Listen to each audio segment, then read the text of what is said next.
اب بات یہ ہے کہ جو آپ اس کی بات کر رہے ہیں توہین عدالت کے کیس کی بات کر رہے ہیں تو اس میں میں یہ سمجھ رہا ہوں میری اپنی ذاتی رائے میں یہ سب سے پہلے قانون بنا تھا یہ تو 1976 میں بنا تھا. اس کے بعد اس میں امینڈمنٹ آئی تھی 1997 میں جی اس میں حق دیا گیا تھا ایک اپیل کا. تو اس میں تو کوئی خاص بات نہیں تھی قانون تو اپنی جگہ قائم تھا. اب اس وقت کیوں محسوس ہوا اب یہ اس کو اگر میلافائٹی کہیں تو میرے خیال میں غلط نہیں شیخ صاحب میں وہ تو جو کل اس پہ بہت بحث ہوئی میں آپ کو یہاں لانا چاہوں گا کہ جب آپ کے بس میں کچھ نہ بچا اور یہ ماننا پڑے گا جب بچنا آپ کو تہذیب یاد آ گئی آپ کو مہذب طریقے یاد آ گئے 4 سال پہلے تو آپ بہت غیر مہذب تھے وہ لانگ مارچیں اور دھنا دھن تے ٹھنا ٹھن ہو رہی تھی دم دمادم ہو رہا تھا اب مہذب کیوں ہو گئے آپ لوگ؟ فیصل اب بات یہ ہے کہ آپ ایک حد تک کی جا سکتے ہو نا اگر آپ اس حد سے تجاوز کرو گے تو پھر آپ بیٹھ کے ہمیں لان تان کرو گے. نہیں بات یہ ہے کہ وہ ایک ایسا پرنسپل ایشو تھا جو ہم نے الیکشن سے پہلے ایشو کھڑا کیا تھا کہ اس کے کوئی کمپرومائز قوم کا ایشو پرنسپل ایشو نہیں ہے.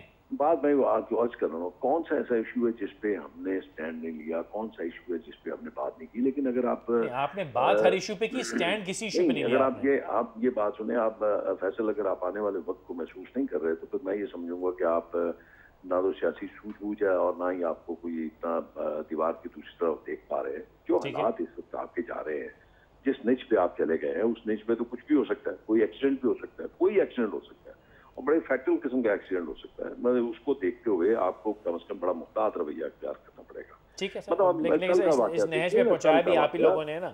تو کل کا واقعہ جو کل واقعہ روپذیر ہوا ہے آپ اس کو اگر آپ اتنا آسان لیتے ہیں میں کہتا ہوں چلیے آپ فتح فرما رہے ہیں آپ کی میں بات مان لیتا ہوں کہ ہم نے شور مچایا جو ہمارا حق تھا ہم نے بات کرنے کی کوشش کی کہ یہ آپ جو کر رہے ہیں یہ کرنے جا رہے ہیں غلط کرنے جا رہے ہیں. ٹھیک ہے آپ کے ساتھ میجورٹی ہے آپ کر تو لیں گے لیکن ہمارا فرض بنتا ہے کہ آپ کو آنے والے وقت سے انتباہ کریں. ٹھیک ہے اب دیکھیں فیصل آپ میری بات سن لیں. اب یہ قانون کل پاس ہوا ہے کل پاس ہو گیا قانون اور قانون ایسا پاس ہوا جو بیسک جو آئین کے بیسس جو ہے ان سے ٹکراؤ ہوتا ہے اس کا اور جو کنسا ہوگا آئین کے متضادی ہوگا متصادم ہوگا وہ کہیں بھی چیلنج ہو سکتا ہے.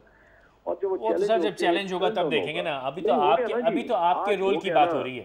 یہ آج تو ہو گیا نا چیلنج وہ تو میں کہہ رہا ہوں آپ کو وہ تو سر ہوتا رہے گا نا. ہم تو آپ کے رول کی بات کر رہے ہیں. میں جماعت اسلامی سے ہو کے واپس آتا ہوں. شیخ صاحب حافظ صاحب میں آپ کی طرف آنا چاہوں گا. دفاع پاکستان کونسل نیٹو امریکہ گو ہم یہ کر دیں گے وہ کر دیں گے. آپ کو بھی ماننا پڑے گا کہ جیسی اسمبلی میں پی ایم ایل این شور کر رہی ہے ویسے آپ شور کر رہے ہیں. فوج اور حکومت کی پروٹیکشن کے اندر کل ایک بڑی لانگ مارچ نکلی اور وہ اسلام آباد گئے اور جلسہ ہوا. اس کے بعد وہی ہوا صاحب جو امریکہ نے چاہا جو زرداری صاحب نے چاہا جو حکومت نے چاہا. اور آپ نے بھی صرف ایک جیسے نوید صاحب نے بالکل بجا فرمایا سیاسی دکانداری تو ہی. اس کے بعد کیا ہوا؟ دیکھیے فیصل بھائی یہ جو دفاع پاکستان ہے بنیادی طور پر یہ ایک غیر سیاسی پلیٹ فارم ہے جی اور اس میں ہم دفاع پاکستان کے حوالے سے اس میں شامل ہوئے ہیں اور اس وقت جو ایشو ہے میں اسی پر بات کرتا ہوں. یہ سیاسی پلیٹ فارم نہیں ہے بالکل. ایک بات تو یہ واضح رہنی چاہیے. دوسری بات یہ ہے کہ ہم یہ ناٹو کا اور افغان پالیسی جو حکومت کی ہے وہ آج سے نہیں 2001 سے جب سے امریکہ حملہ آور ہوا ہے اور قبضہ کیا ہے اس نے افغانستان میں ہم افغان پالیسی حکومت کی جو ہے اور امریکہ کا جو حرکت ہے اس کے خلاف ہم یہ بات کر رہے ہیں. 2001 سے لے کر آج تک ہماری ایک پالیسی رہی ہے. ہم نے جنرل مشرف کے دور میں بہت بڑے بڑے لانگ مارچز کیے ہیں. ملین مارچ کا نام شاید آپ کو یاد آ جائے. روڈ کاروانز آپ کو یاد آ جائیں. ہمارے خلاف لاہور کی سڑکوں پر جلوس نکالنے اسلام آباد کی سڑکوں پر جلوس نکالنے 780 کے جلسے ہوئے ہیں.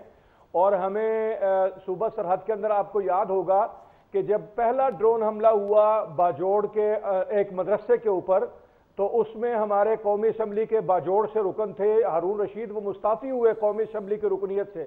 اسی طرح جب باجوڑ کے اندر ایک اور ڈرون حملہ ہوا تو ہمارے سینئر وزیر تھے سراج الحق صاحب وہ احتجاجاً اپنی سینئر وزارت اور 4 وزارتیں صوبائی تھی اس سے مستعفی ہوئے. یہ چیزیں جو ہے وہ تو ہم مسلسل کر رہے ہیں لیکن اس وقت جو تھی قوم کی رائے عامہ ہموار نہیں تھی. لیکن حافظ صاحب معذرت کے ساتھ اس وقت تو ہمارے آپ صحیح کر رہے ہیں بجا فرمایا رہنمات ہیں ان کی فوٹوگراف دکھائی جاتی تھی میڈیا کے اوپر انسرکل کیا جاتا کہ دیکھیں یہ ہے ان کا MNA، یہ ہے ان کا سینئر وزیر اور یہ دہشت گردوں کے جا کے جنازے پڑھا رہے ہیں۔ البتہ ہم نے یہ مسلسل جدوجہد کی ہے، آج ہر جو سروے ہے 95-98% لوگ یہ کہتے ہیں۔ حافظ صاحب آپ کی بات صحیح ہے، میں ساری باتیں میں مانتا ہوں، لیکن اس 4.5 سال کی آپ کی اس جدوجہد کوشش جدوجہد کے نتیجے میں یہاں پر آیا ہے۔ حافظ صاحب آپ کی اس جدوجہد کا نتیجہ صرف یہ نکلا کہ قوم میں مایوسی اور نا امیدی پھیلی، اور ایک ایسا ماحول کریٹ کریں گے کہ حکومت مجبور ہو جائے کہ اپنی پالیسی پہ نظر ثانی کرے، یا پھر ہم عوامی دباؤ کے ذریعے سے جیسے